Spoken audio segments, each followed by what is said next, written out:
తెలంగాణలో మరో ఎన్నికల నగారం మోగింది. ఎమ్మెల్యే కోట ఎమ్మెల్సీ ఎన్నికలకు షెడ్యూల్ విడుదలైంది. ఇవాళ ఎందుకు సంబంధించిన నోటిఫికేషన్ విడుదల కానుంది. మార్చి 20న పోలింగ్, అదే రోజు కౌంటింగ్ నిర్వహించనున్నారు. మొత్తం 5 ఎమ్మెల్సీ ఖాళీలకు ఈ ఎన్నిక నిర్వహించనున్నారు. మహమూద్ అలీ, సత్యవతి రాథోడ్, సేరి సుభాష్ రెడ్డి, యగ్గ మల్లేశం, మిర్జా రియాజుల్ హుస్సేన్ పదవీ కాలం మార్చి 20 ఉంది. దీంతో ఖాళీ కానున్న 5 స్థానాలకు ఎన్నికలు నిర్వహించనుంది ఈసీ. ప్రస్తుతం అసెంబ్లీలో బలబలాల ఆధారంగా కాంగ్రెస్ పార్టీ సునాయాసంగా 4 స్థానాలను గెలుచుకునే అవకాశం ఉందని ఆ పార్టీ నేతలు లెక్కలు వేసుకుంటున్నారు. దీంతో ఈ 4 సీట్ల కోసం భారీగా పోటీ నెలకొంది.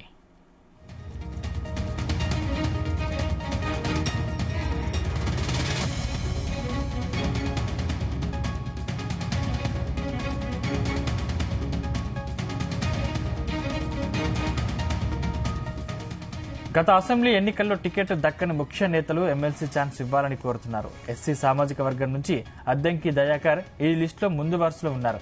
ఆయనకు ఎమ్మెల్సీగా ఛాన్స్ పక్కా అన్న ప్రచారం సాగుతుంది. ఇక ఓసీల నుంచి జీవన్ రెడ్డి, సామ రామ్మోహన్ రెడ్డి పేర్లు ప్రముఖంగా వినిపిస్తున్నాయి. బీసీల నుంచి నీలం మధు ముదిరాజ్, బస్వరాజు సారయ్య పేర్లు కూడా వినిపిస్తున్నాయి. మాదిగ సామాజిక వర్గం నుంచి మరొకరికి ఛాన్స్ దక్కే అవకాశం ఉంది. త్వరలోనే ఎమ్మెల్సీ అభ్యర్థుల పేర్లపై క్లారిటీ వచ్చే అవకాశం ఉంది.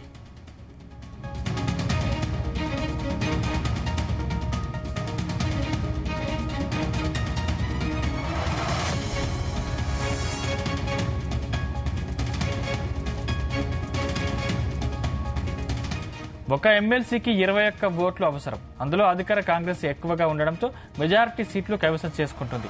అదేవిధంగా ప్రతిపక్ష బీఆర్ఎస్ ఎన్నికల్లో 39 సీట్లు గెలవగా, ఒక సీటుకు ఉప ఎన్నికలు జరగడంతో 38 సీట్లు ఉండగా అందులో 10 మంది ఎమ్మెల్యేలు పార్టీ ఫిరాయించారు. ప్రస్తుతం ఆ పార్టీ బలం 28 మాత్రమే ఉంది. ఒక సీటుకు పోటీ చేసే ఛాన్స్ ఉంది. అందులో కూడా పోటీ తీవ్రంగా ఉండడంతో ఎవరికి ఇవ్వాలనే అంశంపై బీఆర్ఎస్ పెద్దలు కుస్తీ పడుతున్నారు. మరో 3-4 రోజుల్లో అభ్యర్థులు తేలవచ్చని అధికార ప్రతిపక్ష పార్టీలకు చెందిన సీనియర్లు అభిప్రాయపడుతున్నారు.